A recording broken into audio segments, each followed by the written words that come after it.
organization killing creativity and innovation? As a manager, as a leader, are you killing the creativity and innovation of your people? As an individual, are you stifling and killing your own creativity and innovation? Okay, so I want to talk about a very important topic. And businesses, organizations, we're all talking about innovation and creativity, the importance of all of these sorts of things. And the world is changing. The world of work is changing. There's so many changes coming into place now. And if organizations and businesses don't change with change, then they die out. You have to change with change. There are millennials coming into the workplace or that are taking up leadership positions that have a different view about what they want from life. There are so many women that are in leadership positions. The women in the workplace is such an important role that they play and value that they can bring to organizations and to companies and to businesses. There's automation, there is technology, there's social media. There's so many things that is changing the workplace, changing the way people lead, changing the way we work. And if you don't change with change, you die out. So I want to talk about the importance in this video of creativity and innovation because it's such a massive topic. And businesses are very much result orientated, end result orientated. They have systems, they have processes, they have a best practice, they have a set way of doing things, and that's all well and good.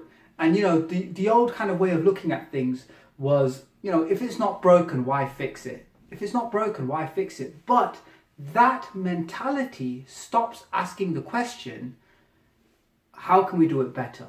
How can we improve this? So yes, you have systems, you have processes, you have best practices, but the important thing to ask is it stifling creativity and innovation in your organization?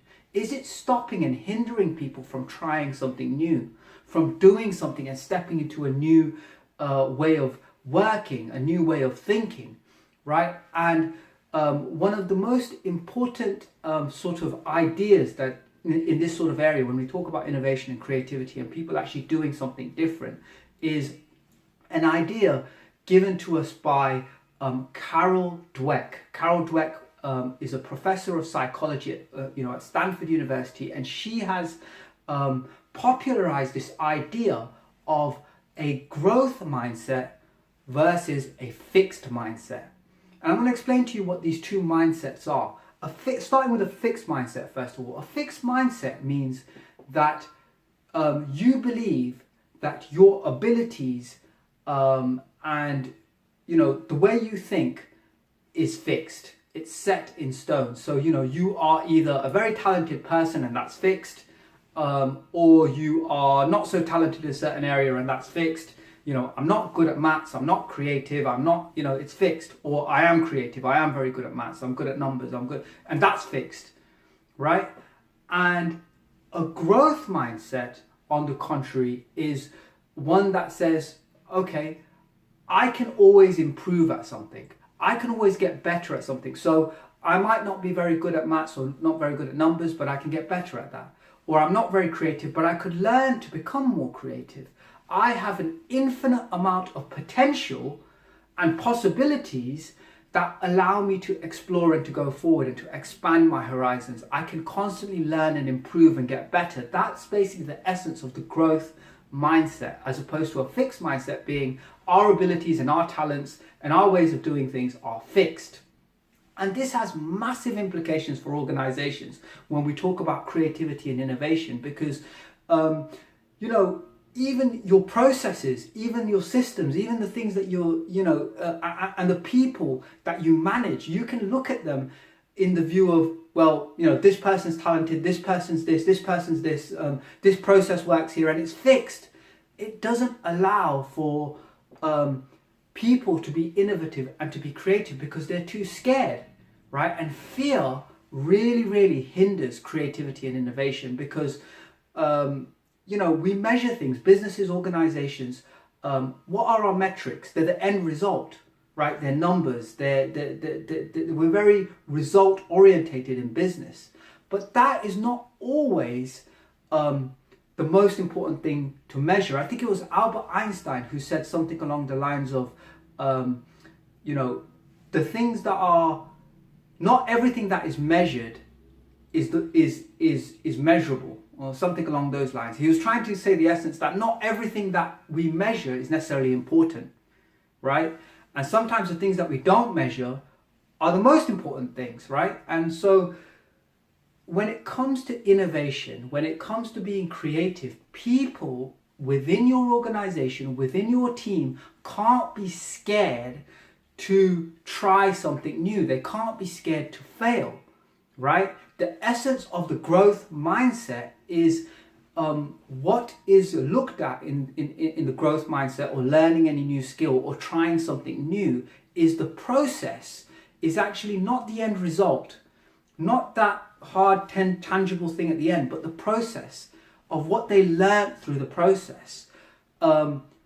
They are allowed to fail, they're allowed to make mistakes, they're allowed to be creative, because those are stepping stones towards something new being created, a new system, a new way of doing things, a better way of doing things that eventually does improve your organization and your business. But you're not allowing that to happen when you have a very fixed mindset towards ways of doing things. And it has massive implications for people, for innovation, for creativity, for all sorts of things. One of my favorite stories is of Thomas Edison. Thomas Edison, in inventing the light bulb, he failed so many times. There was so much time and money that had gone into coming up with the light bulb, and so many experiments had failed. And he did over 1,000 experiments and they failed. And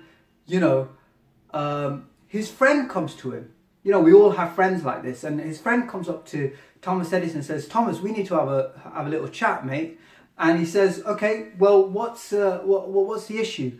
And his friend says to him, "Thomas, you failed over 1,000 times. You failed 1,000 times in inventing the light bulb. Give it up. It's never going to happen." And Thomas Edison famously says to his friend, "No, I've not failed 1,000 times. I've just learned 1,000 times how not to make a light bulb, how not to do it." You see, the idea here is that, mistakes and failures are part of the process of creating something new, of creating a better way of doing something. But if leaders and managers don't allow their people to do so, they have a very fixed mindset towards everything, and everything is end result orientated, then people are scared. They're scared of failure, they're scared of making mistakes, and that is 100% surely the way of actually stifling creativity and innovation.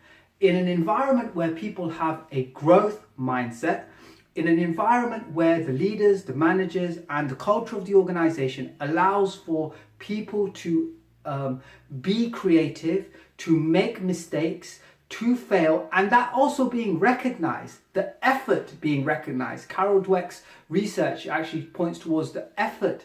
That's the most important thing in trying something new, in learning something new. That's what's actually recognized and rewarded rather than the end result. It's a massive area, and it can lead us to more creative ways of thinking about business and thinking about innovation. But the message of this video, it's a massive subject, and maybe I'll come back to it in future videos. But for the purpose of this video is, as a leader, as a manager, as somebody within your organization, just think, are you stifling creativity and innovation by being so focused on the end result and not allowing people to have that room to maneuver and to think and to make mistakes and to fail and to try new things? Very, very exciting, and it's something that desperately we need to do now, because if we don't change with change, we die out. Thank you very much.